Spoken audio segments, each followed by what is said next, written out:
उत्तर प्रदेश के deputy CM Keshav Prasad Maurya Chakiya पहुंचे, जहां राज्यसभा सांसद दर्शना सिंह और भाजपा कार्यकर्ताओं ने उनका जोरदार स्वागत किया। डिप्टी सीएम ने भाजपा जिला उपाध्यक्ष प्रदीप मौर्य के भाई के निधन पर श्रद्धांजलि अर्पित भी की। मीडिया से बातचीत में केशव मौर्य ने राहुल गांधी पर जमकर हमले भी बोले। उन्होंने कहा कि कांग्रेस, सपा और राजद जैसे दल अब अर्बन नक्सल की तरह आचरण कर रहे हैं और उनके नेताओं से जिम्मेदारी की अपेक्षा नहीं की जा सकती। राहुल गांधी द्वारा दिवंगत अरुण जेटली को लेकर दिए गए बयान पर भी सीएम ने कहा कि जेटली के स्वभाव में धमकी देना कभी नहीं था और ऐसे बयान देकर राहुल खुद जनता की अदालत में कटघरे में खड़े हो चुके हैं। चुनाव आयोग पर राहुल गांधी की टिप्पणी को लेकर भी डिप्टी सीएम ने उन्हें गैर जिम्मेदार नेता प्रतिपक्ष बताया और कांग्रेस शासनकाल के भगवा आतंकवाद जैसे बयानों पर तीखी प्रतिक्रियाएं भी दी। उन्होंने कहा कि अब अदालतों ने सभी को बाइज्जत बरी कर दिया है और इससे कांग्रेस की साजिशें बेनकाब हुई हैं। राष्ट्रीय अध्यक्ष बनने की संभावनाओं पर पूछे गए सवालों को खारिज करते हुए डिप्टी सीएम ने कहा कि ये नई भाजपा है, यहाँ जो होना है पार्टी तय करती है, कोरी कल्पनाओं की राजनीति अब नहीं चलती।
और मेरे मन में जो होता है मैं भी आपसे कहता हूँ, इसमें 2017 दोहराना है।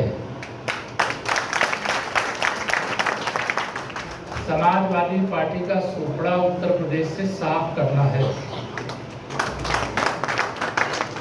गुंडागर्दी करने वाली पार्टी, अपराध करने वाली पार्टी, भ्रष्टाचार करने वाली पार्टी, जातिवाद करने वाली पार्टी, दंगाइयों का संरक्षण करने वाली पार्टी और आतंकवादियों का संरक्षण करने वाली पार्टी, वो चाहे समाजवादी पार्टी चाहे कांग्रेस पार्टी।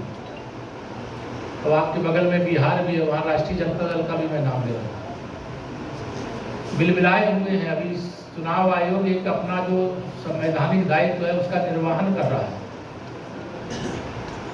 उसके निर्वहन करने मात्र से कांग्रेस सहित पूरा विपक्ष इस समय तेरा वैभव अमर रहे मां, हम दिन चार रहे ना रहे, इस भाव से काम करने वाले माननीय प्रधानमंत्री श्री नरेंद्र मोदी जी के नेतृत्व में जो सफलता के साथ तीसरा कार्यकाल प्रारंभ हुआ, इसे विपक्षी दल पचा नहीं पा रहे। माननीय प्रधानमंत्री जी एक गरीब परिवार से आते हैं, पिछड़े वर्ग से आते हैं और ईमानदारी से देश की सेवा कर रहे हैं। गरीबों के हितों के लिए जितना काम उन्होंने 13 वर्षों में किया है, कांग्रेस उसका दशांश भी 60 साल में नहीं किया।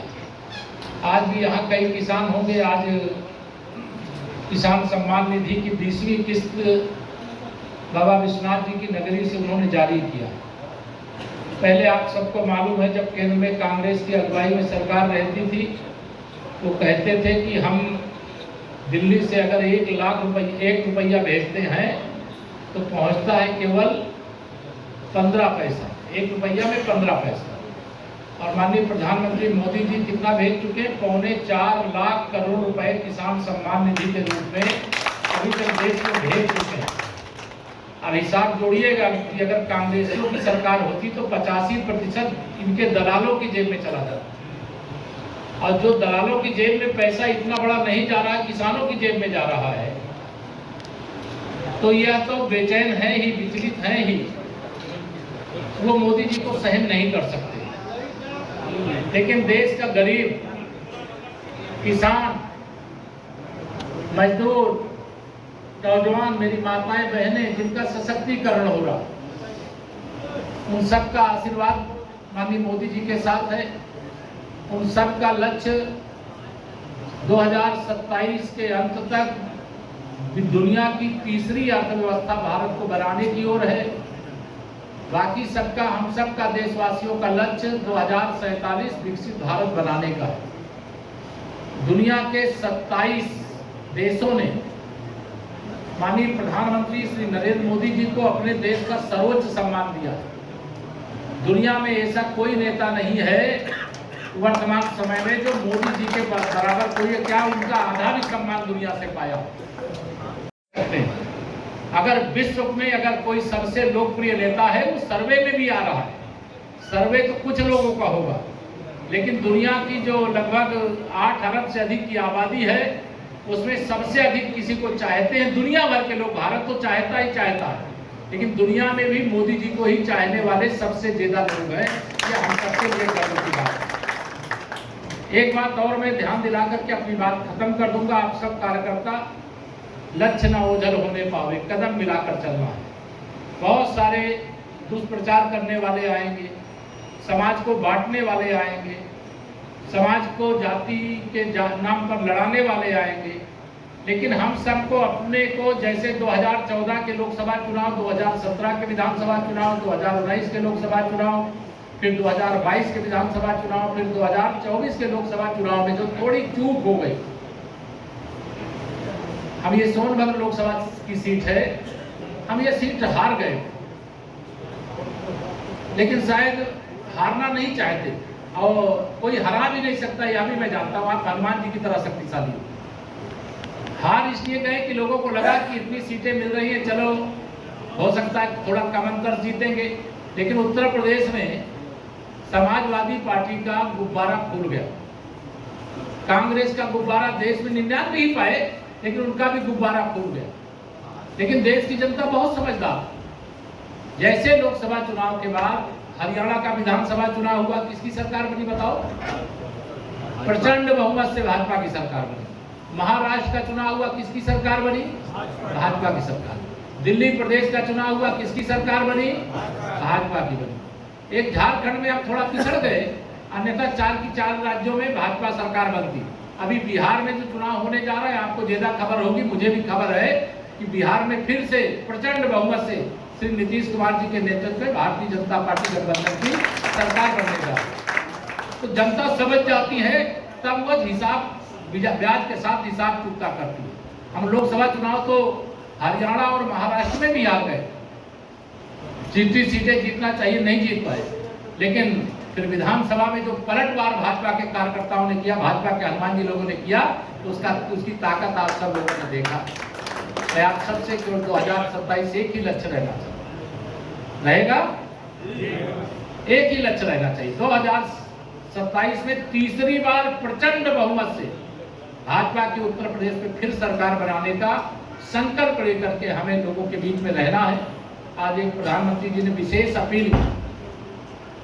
पहले विदेशों से बहुत सामान आता था, स्वदेशी का उन्होंने आह्वान किया। सुना बंधन की राखी भी हमारी बहनें विदेशों से बनी हुई हो तो न खरीदें, और जो व्यापारी हैं वो विदेशों से बने हुए सामान को न बेचें। अगर कोई भी सामान खरीदना है तो प्रधानमंत्री जी ने कहा है स्वदेशी अपनाओ, वह सामान खरीदो जिसमें भारत के लोगों का पसीना बहा, भारत के लोगों ने बनाया, भारत में बना है, वही सामान खरीदने का काम हमें करना है। एक काम और उन्होंने बताया, वह काम है कि जो हमारे 55 करोड़ से अधिक प्रधानमंत्री जनधन योजना के खाता खुले, उनका लगभग 10 वर्ष हो रहा है। 10 वर्ष बाद बैंक के नियम के अनुसार उनकी KYC का जमा करने का काम होता है। उसमें सबको सहयोग करना, जागरूक करना, बैंक अभियान चला रहे भाजपा के कार्यकर्ताओं को भी करना। अभी 15 अगस्त आ रहा है, आपको मालूम है स्वतंत्रता दिवस है, वहाँ तिरंगा यात्रा का कार्यक्रम होगा। उसका विस्तार से विवरण बाद में जिला अध्यक्ष जी और यहाँ प्रभारी जी वगैरह सब बताएंगे। कल उसी की कार्यशाला है और उसके बाद एक बहुत बड़े स्तर पे हमको इस अभियान को आगे बढ़ाने का काम करना। ऑपरेशन सिंदूर की सफलता माननीय प्रधानमंत्री मोदी जी के दृढ़ इच्छा शक्ति यानी जो मजबूत नेतृत्व है उसके कारण सेना ने एक ऐतिहासिक विजय प्राप्त किया। और जिन लोगों ने पहलगाम में आतंकवादी हमला किया उन आतंकवादियों का भी काम तमाम हो गया, ये आप सबको मालूम है। सभी प्रकार से सजग रहिए। आप सबको यह भी ध्यान में रहना चाहिए कि इस प्रकार से कांग्रेस जब सरकार में थी तो साजिश रचती, मालेगांव में किस प्रकार से भगवा आतंकवाद के नाम पर फर्जी सारी योजना रचना तैयार करके राष्ट्रीय स्वयंसेवक संघ सहित हमारे सभी विचार परिवार के संगठनों को बदनाम करने का प्रयास किया गया। हमारे परम पूज्य सरसंघ चालक श्रद्धेय डॉक्टर मोहन भागवत जी को गिरफ्तार करने के लिए भी कहा गया था। सवाल है सर, मर्जर चल रहा था उत्तर प्रदेश में विद्यालयों का, समाजवादी पार्टी चला रही थी कार्यक्रम पीडीए की पाठशाला, उसमें ए फार अखिलेश, बी फार भीमराव, समाजवादी पार्टी जितनी नौटंकी कर रही है ना, उसकी नौटंकी का पूरा हिसाब जनता 2027 के विधानसभा चुनाव में कर देगी। जब वह 2017 की हैसियत में भी पहुंच पाएगी कि नहीं पहुंच पाएगी, यह आप सब देखेंगे। जनता गुंडों, अपराधियों, माफियाओं के साथ नहीं है। जनता भारतीय जनता पार्टी के साथ थी, जनता भाजपा के साथ है, जनता भाजपा के साथ रहेगी। हमारी सरकार गरीबों के लिए, किसानों के लिए, नौजवानों के लिए, महिलाओं के लिए, गाँव के लिए, शहरों के लिए, सबके लिए एक अच्छे ढंग से काम करती है और बिना भेदभाव के काम करती है। सबका साथ सबका विकास का मंत्र जाप करते हुए काम करती है। सर, चुनाव को लेकर राहुल गांधी सर आज प्रधानमंत्री जी से आपकी मुलाकात हुई है, अकेले में क्या बातें हुई हैं? चर्चा है कि अध्यक्ष आप बनने वाले हैं, क्या कहेंगे? ये सब बातें आप अभी बहुत वरिष्ठ पत्रकार हैं, इसलिए कुछ नहीं कहना चाहता।